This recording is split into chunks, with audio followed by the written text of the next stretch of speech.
6월 22일 새벽 기도회를 시작하겠습니다. 오늘 본문은 로마서 12장 9절로 21절입니다. 사랑에는 거짓이 없나니 악을 미워하고 선에 속하라. 형제를 사랑하여 서로 우애하고 존경하기를 서로 먼저 하며 부지런하여 게으르지 말고 열심을 품고 주를 섬기라.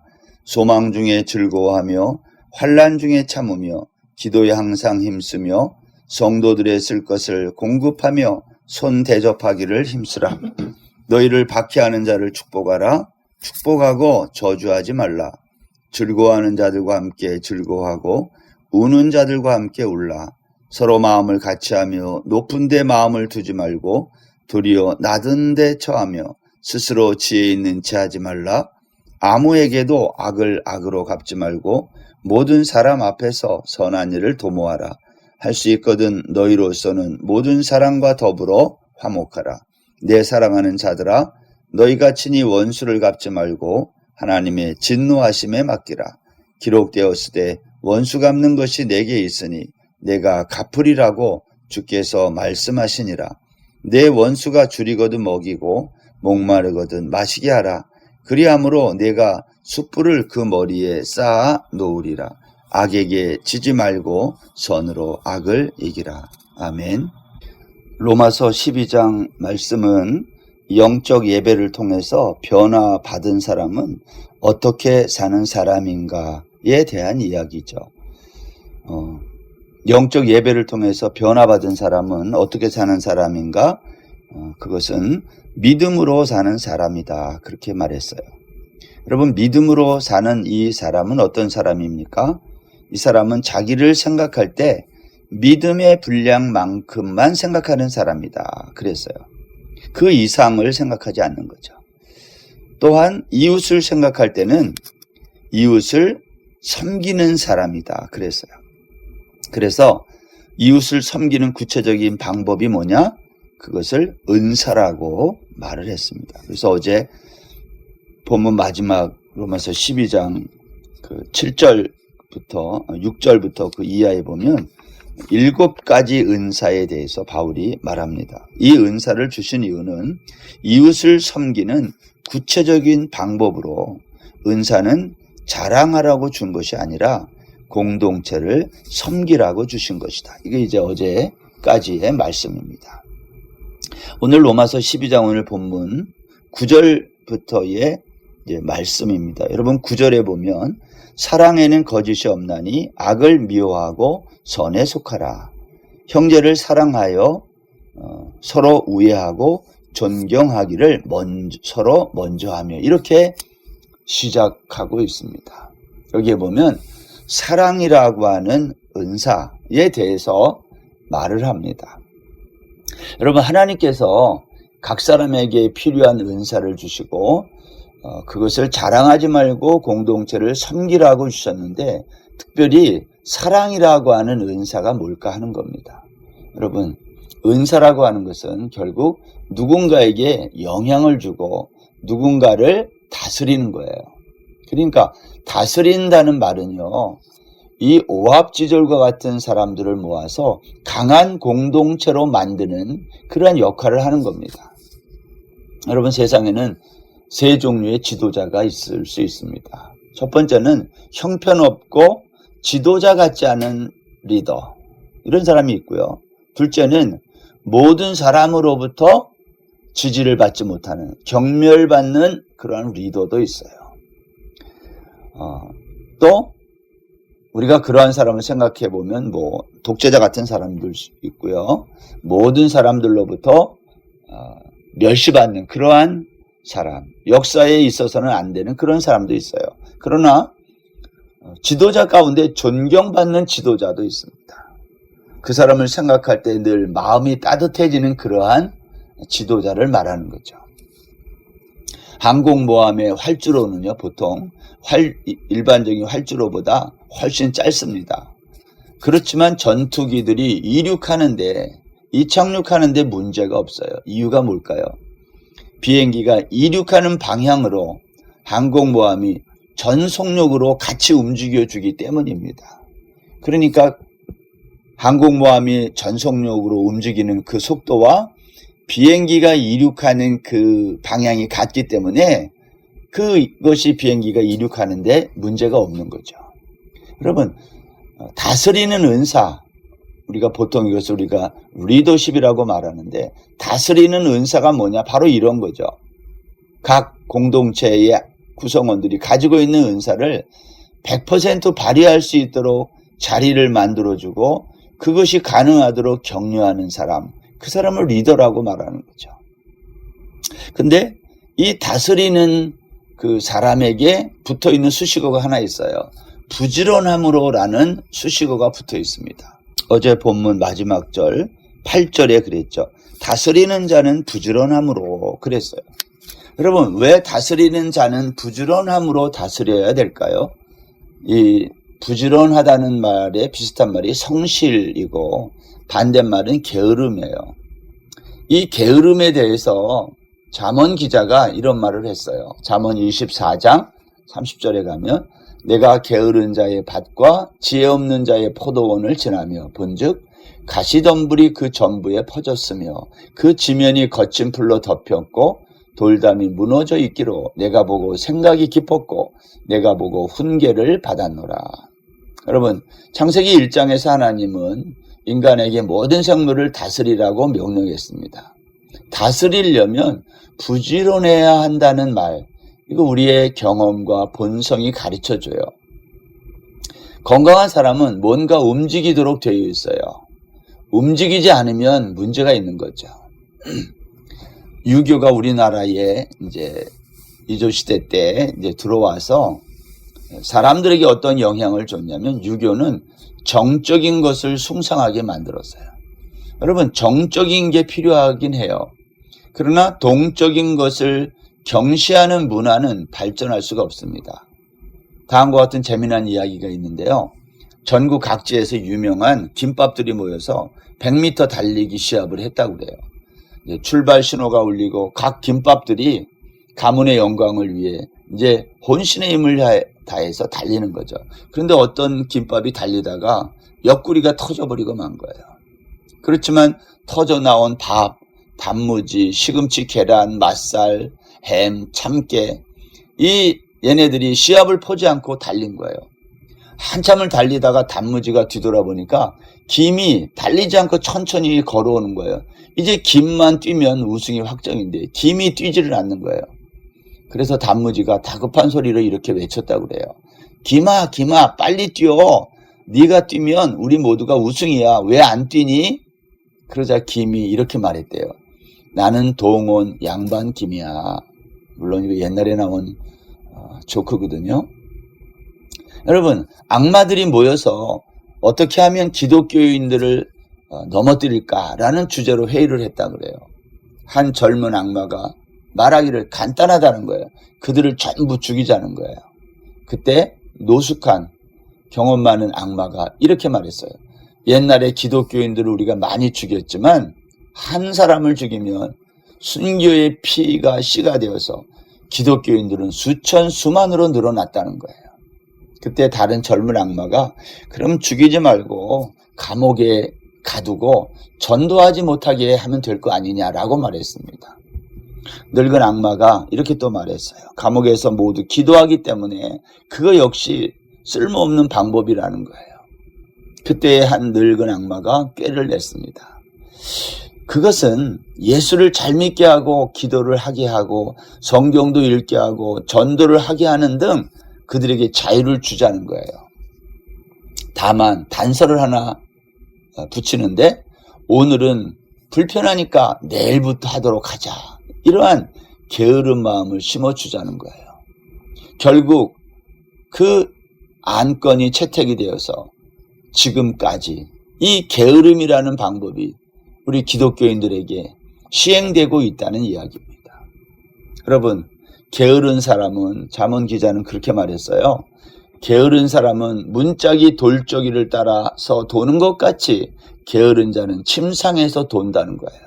침대에서 일어나지 않는 거. 여러분, 게으른 것이 얼마나 우리 그리스도인에게 공동체를 섬기는데 장애가 되는지 알 수 없다는 겁니다.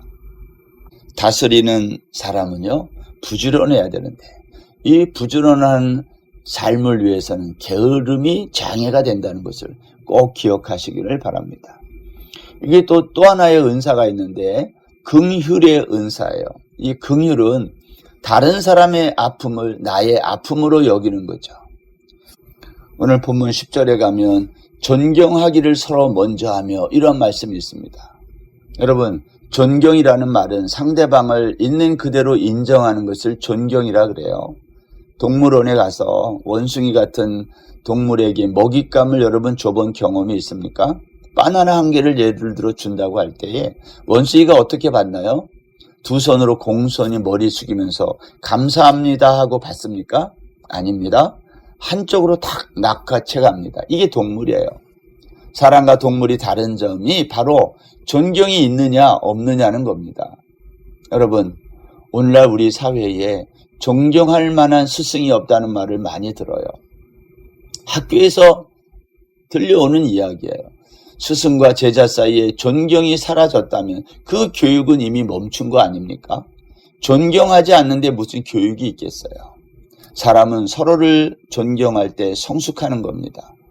존경하는 사람이 없는 사람은 이미 인격의 성숙이 멈춘 불행한 사람이에요. 나는 아무도 존경하는 사람이 없어. 그 사람의 인격은 이미 파탄난 거죠. 사랑하는 여러분 주변에는 존경하는 사람이 있습니까? 그러면 그 사람은 행복한 사람인 것입니다. 예수님이 어느 날 12제자를 데리고 높은 산에 올라갔다고 그래요. 더운 날인데 올라가시기 전에 제자들에게 말하기를 손에 들 수 있을 정도로 큰 돌 하나씩을 들고 산에 올라가라는 거예요. 왜 그렇게 하라는지 알 수는 없었죠. 베드로는 존경하는 선생님이 하는 말이니까 제일 큰 돌을 머리에다 어깨에다 치고 땀 흘리며 뻘뻘 흘리며 올라갔어요. 그런데 다른 제자들은 조망만한 돌 하나를 가지고 올라가는 거예요. 가룟 유다는 들고 올라가다가 그것도 무거우니까 바꾸고 마지막에는 자갈돌 같은 그 돌 하나를 주머니에 차고 올라간 거예요. 어차피 가지고 가랬으니까 자기는 크기를 얘기 안 했으니까 작은 돌 하나 가지고 올라간 거죠. 다 올라간 다음에 우리 주님이 말씀하시기를 다 같이 기도하자. 식사 기도를 한 거예요. 지금 들고 온 돌이 다 떡이 되기를 바란다고 예수님이 기도했다는 거예요. 여러분, 이것은 물론 누가 지어낸 얘기겠지만요. 존경한다는 사람은 그 사람의 말을 비판하지 않는 거예요. 존경한다는 것은 그 사람의 인격에 대해서 묻지 않는 겁니다. 존경이 다예요. 여기엔 질문이 없어요. 비판도 없어요. 가라 하면 가고 오라 하면 오고 그런 일이 있으면 있는가 보다 하고 없으면 없는가 보다 하는 게 존경하는 거죠. 존경은 절대적인 거죠. 여기에 신뢰가 있고 순종이 있고 여기에 무한한 자유와 평안이 있는 겁니다.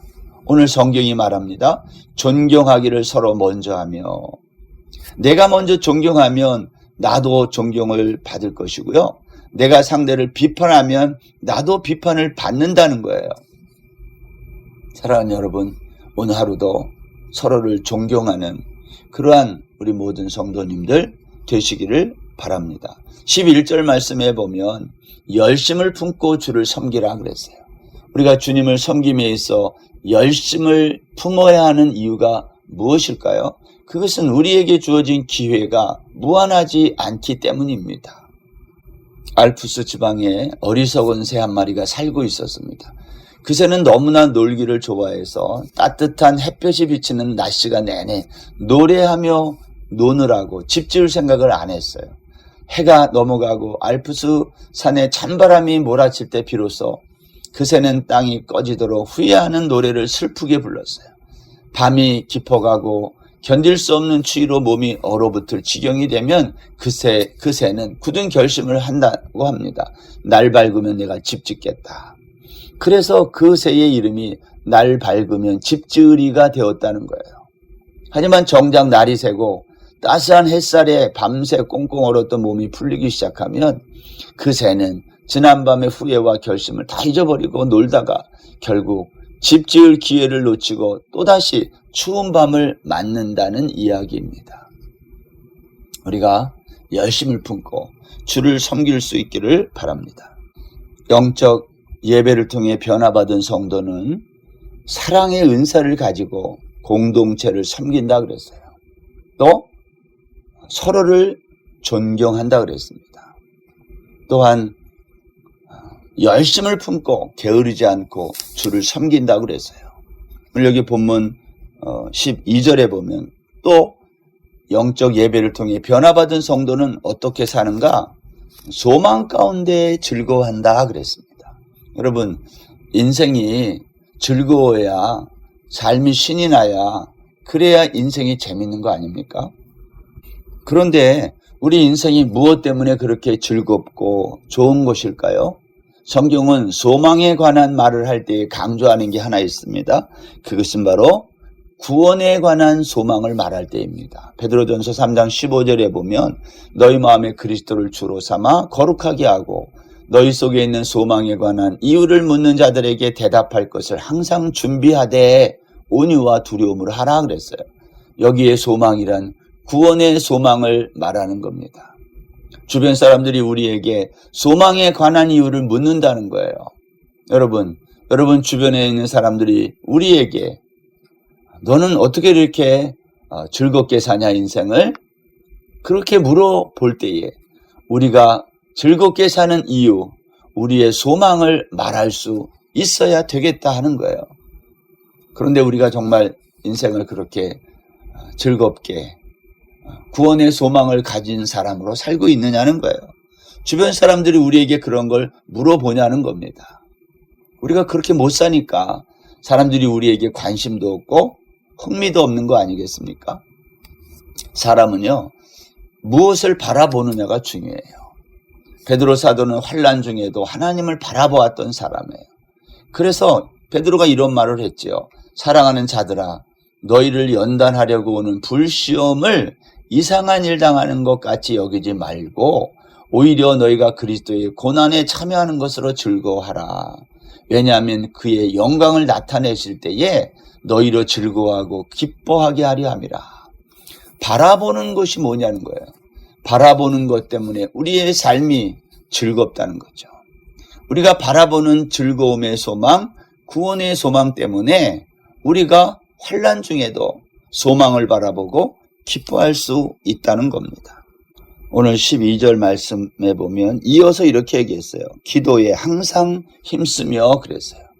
여러분, 그리스도인의 삶이 가장 맛을 낼 때는 저는 영적인 온도가 맞을 때라고 생각해요. 음식도 적정한 온도에 있을 때 가장 맛있다고 합니다. 그리스도인의 삶도 적정한 영적 온도가 있어야 돼요. 모든 음식은 그냥 놔두면 식어서 맛없게 됩니다. 차든지 덥든지 해야 되는 거죠. 성도의 삶은 결국 영적인 온도를 유지하는 시스템이 필요한 건데 저는 그것이 기도라고 생각합니다. 영적인 온도가 계속 유지될 수 있도록 에너지를 끊임없이 공급해주는 시스템, 장치, 그게 기도인 거예요. 사람의 몸의 건강의 척도 가운데 하나가 온기입니다. 몸 전체가 따뜻한 사람은 건강한 사람이죠. 혈액이 심장에서 가장 먼 손끝, 발끝까지 제대로 순환되고 있다는 증거 아닙니까? 또한 유연함이죠. 부드러움, 너그러움. 여러분, 생명력이 왕성한 아이들은요, 몸이 따뜻하고 유연해요. 그런 나이가 들면 점점 몸이 차가워지고 굳어져 가요. 영적인 몸도 마찬가지인 겁니다. 오늘 하루도 기도에 힘쓰는 저와 여러분 다 될 수 있기를 주의 이름으로 축원합니다. 오늘 본문은 이 12절 이하에까지 말고도 13절부터 정말 많은 귀한 말씀들이 있어요. 여러분이 오늘도 나머지의 말씀들을 한번 읽으면서 각자 받은 은혜를 따라 하루를 기도에 힘쓰며 살아가시는 우리 모든 성도님들 되시기를 바랍니다. 기도하겠습니다. 하나님 아버지, 오늘도 로마서를 통해서 우리에게 주시는 권면의 말씀, 구원받은 성도가 어떻게 이 땅에서 살아가야 될까? 바울 사도의 권면의 말씀을 듣습니다. 우리에게 은사를 주셨는데 공동체를 섬기는 귀한 은사로 쓰임 받도록 저희들을 축복해 주옵소서. 사랑의 은사와 뿐만 아니라 서로를 존중하는, 그리고 기도에 힘쓰는, 날마다 소망 중에 즐거워하는 말씀을 듣는 모든 주의 성도들 되게 하여 주옵소서. 오늘 하루도 온전히 주께 의지하며 예수님의 이름으로 기도드립니다. 아멘.